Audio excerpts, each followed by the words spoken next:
Eu acho que a rádio comunitária nasceu há muitos anos atrás na América Latina, nos anos 40, e nasceu como mídia livre. E ela é também parte disso. Só que a rádio comunitária tem feito um caminho de resolver algumas questões que têm a ver com o financiamento. A gente acredita em um financiamento diversificado. Acho que não é possível ter um meio de comunicação comunitário só com voluntários. Os voluntários são uma possibilidade, mas a gente tem que ter acesso aos fundos públicos. Acho que também isso é um direito.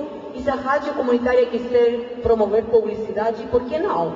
A gente pode talvez não desejar editorialmente uma comunidade passar publicidade, mas não é o Estado quem deve proibir que a gente passe publicidade pela rádio. É uma opção.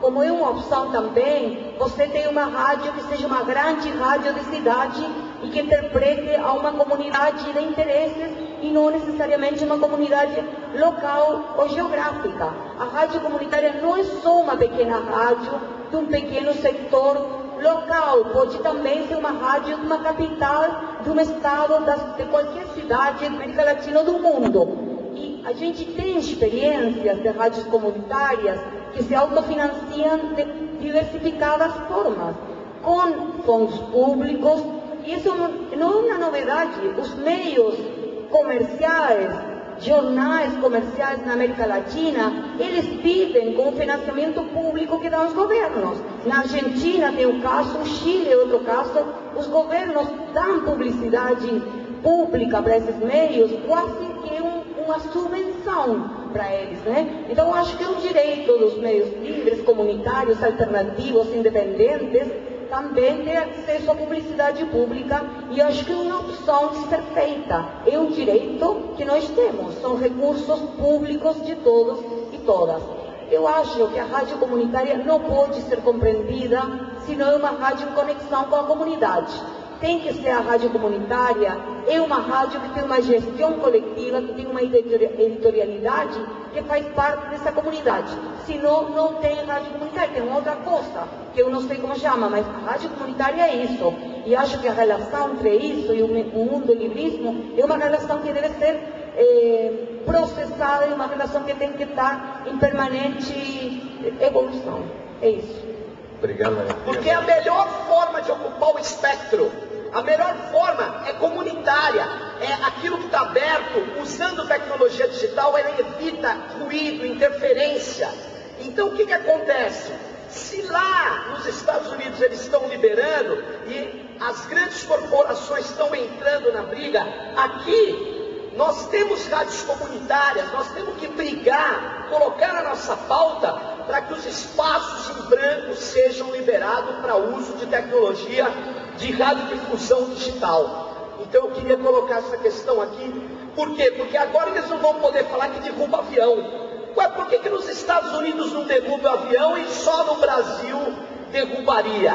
Entendeu? Então nós temos condição de avançar e não deixar esta briga na mão apenas daqueles que vão querer ganhar dinheiro. E por fim, eu queria fazer um teste do mediativismo aqui. Se não der certo, tudo bem, eu vou, conversamos aqui, nós estamos lançando agora, nos próximos 2 dias, vamos colocar um livro, vai ser feito aqui, a partir de agora, um flashbook, um livro feito por quem quiser participar. Quem quiser participar tem que escrever um verbete sobre mídia livre, sobre um tema, no mínimo 500 palavras. A ONA já se candidatou a escrever sobre pirataria.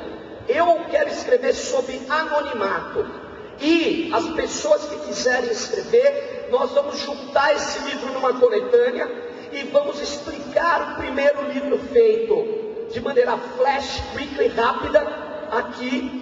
Vocês mandem até amanhã esse artigo para o e-mail samadeu@gmail.com. Vou repetir, quem quiser participar, samadeu@gmail.com.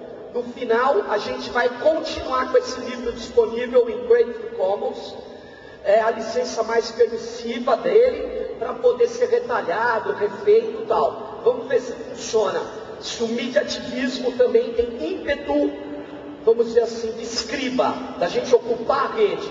Vamos esclarecer para quem não está aqui o que é isso. Então, o Rovai falou que já vai disponibilizar o texto do que ele falou. Convido a todos aí para falar de rádio e tal, e todos os outros temas que a gente tem. Valeu, vou repetir. Flashbook, envie seu artigo, samadeu@gmail.com. Você tem o caso do Jamendo, por exemplo, que é um site de música em que as pessoas colaboram com os artistas que elas querem colaborar.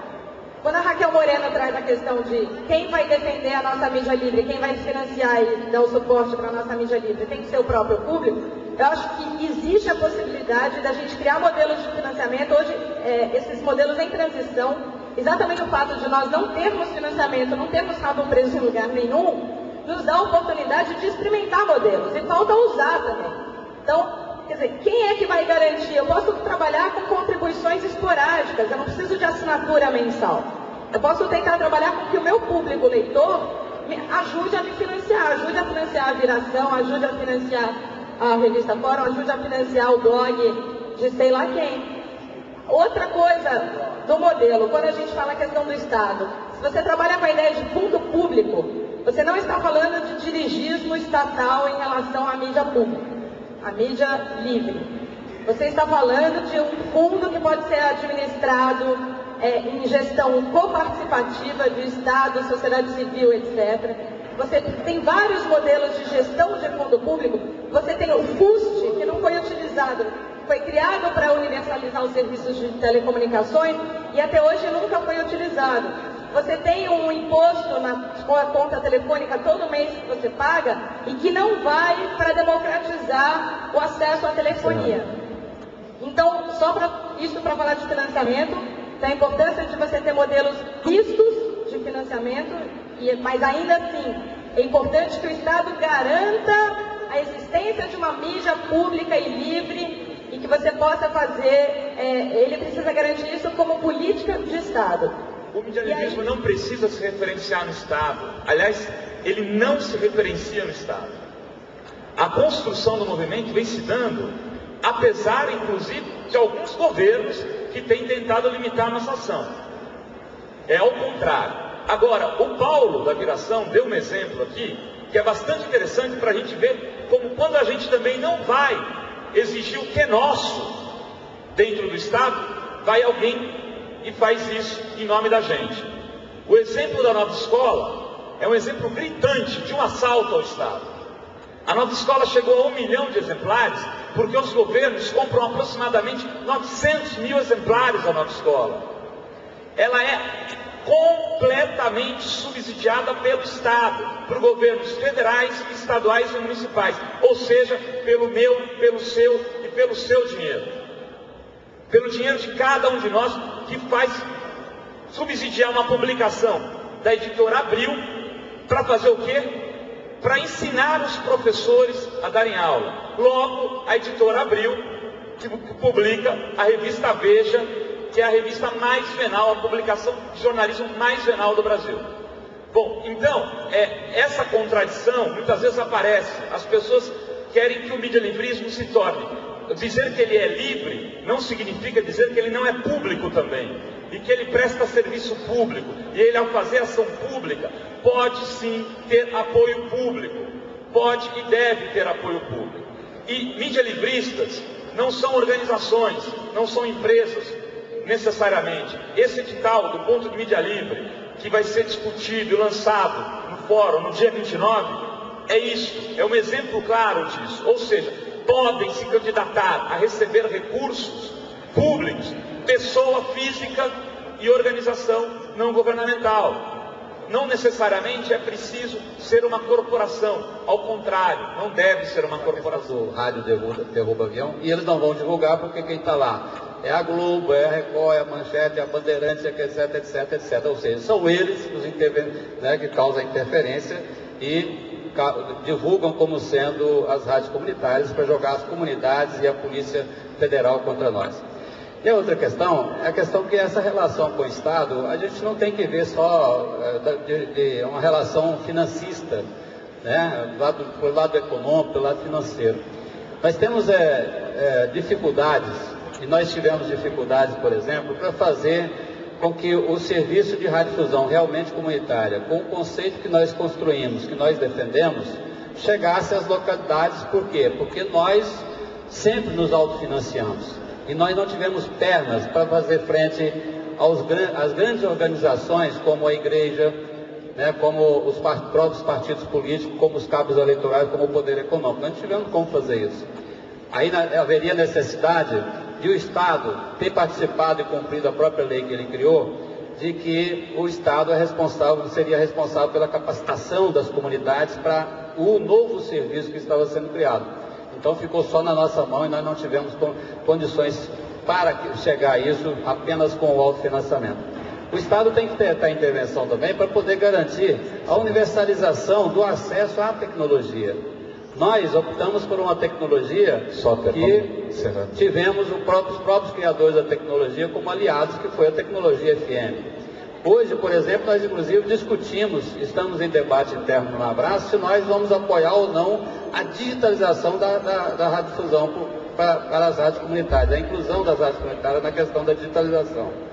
Por quê? Porque ela é excludente. Além de ser uma tecnologia, nós vamos ter que fazer o mesmo processo de disseminação dessa tecnologia e de apropriação dessa tecnologia, além do preço muito caro dessa nova tecnologia que inviabilizaria completamente as rádios comunitárias. Então fica aí essas nossas falas, essa nossa participação do Abraço, e vamos fortalecer essa mídia livre, tanto com as atividades individuais, as vontades individuais, como também construindo os coletivos de comunicação. Não existe uma coisa, ou o capitalismo, o mercado está do qual nós não participamos, né? Então, primeiro é não demonizar o mercado e construir novos mercados, que novos mercados são possíveis. Como eu falei antes, a questão do mercado financeiro é que o mercado financeiro não está voltado para o aumento da produtividade social, para a construção do comum. O problema não é a eficiência do mercado financeiro, porque ele é hiper eficiente, é uma rede ultra veloz e super eficiente, né? É a possibilidade da gente pensar mercados e redes voltadas para a produção do comum, para o aumento da produtividade social, mercados sociais, né? E eu acho que isso é uma mudança de paradigma importante para a gente sair, como eu digo, dos eternos impassos, ou o Estado ou o privado, né? Quer dizer, vamos falar aqui, então vamos lançar aqui um terceiro termo, que é a ideia do comum, que não é nem o Estado e nem o privado, o que aumenta a produtividade social. E claro que financiamentos e apoios, né, eles devem ser buscados no Estado, na iniciativa privada, né? Essa questão, por exemplo, dos movimentos sociais, alguns deles entenderam muito rapidamente que a necessidade de sair do voluntariado, que o voluntariado tem que ter uma data limite, né? É claro que a gente está defendendo aqui a colaboração, a livre colaboração, a possibilidade dessas trocas não mercantis, mas hoje, né, a gente precisa superar talvez o modelo do voluntariado, porque, quer dizer, os movimentos sociais, as ONGs, elas estão buscando alternativas também, de novo. O ONA trouxe aqui alguns exemplos de autofinanciamento e exigências em relação ao que seriam efetivamente verbas públicas, né, de apoio, de financiamento a esse tipo de atividade, né? Então, essa exigência de um Estado que tenha essa deriva pública e comum, eu acho que é extremamente necessária, né? Quer dizer, até para se pensar uma outra ideia, se conceber, imaginar um outro Estado possível que não seja o Estado totalitário, nacionalista, fechado nas suas próprias fronteiras, num mundo hoje que se comunica e que é interdependente, né? Então, saindo também de um discurso nacionalista que muitas vezes é engessado, bastante limitador para a gente pensar, inclusive, as lutas globais. As lutas não são mais nacionais, nunca foram, aliás, elas são globais. A gente precisa entender esse outro contexto, né? Em relação às linguagens, eu acho que é um tema decisivo, importantíssimo, né? Será que é possível realmente fazermos a revolução com a linguagem do novelão da Globo, das 8, né? As pessoas dão muito pouco importância à questão das linguagens, das novas linguagens, né? Acabou, né? É por isso que é importante incorporar essas linguagens novas dos jovens, do hip hop, as linguagens que estão vindo das periferias, dos outros sujeitos sociais, que estão produzindo linguagens novas e que muitas vezes não são reconhecidas ou trabalhadas nos próprios movimentos. Em mídia livre, para que a população brasileira tenha liberdade de fato de se expressar, para comunicação colaborativa, partilhada, da forma que seja, a gente deve conseguir se colocar o desafio de casar as novas tecnologias e aproveitar as possibilidades que elas trazem com aquelas tecnologias que chegam de fato ao conjunto da população. Um segundo ponto que eu queria colocar é, sim, nós temos que colocar o debate de financiamento, o desafio da autossustentação, mas não só. Nós devemos pensar modelos de negócio em que nós os financiemos, mas nós não podemos abrir mão do que está colocado no âmbito do Estado por dois motivos. Em primeiro lugar, como foi dito aqui, o dinheiro não é etéreo, ele não dá em árvore, ele não foi arrecadado do nada, ele é arrecadado de nós, ele é arrecadado da riqueza produzida pela população brasileira. Por que ele tem que ser apropriado só pelos grandes grupos nacionais e transnacionais? Por que nós não podemos disputar isso, já que é o nosso dinheiro? E segundo ponto, nós devemos disputar isso porque é o nosso direito. E o Estado tem que ser disputado para que construa políticas públicas de garantia do exercício dos direitos. É óbvio que a gente sabe que esse Estado não é neutro, ele está imerso em disputas políticas.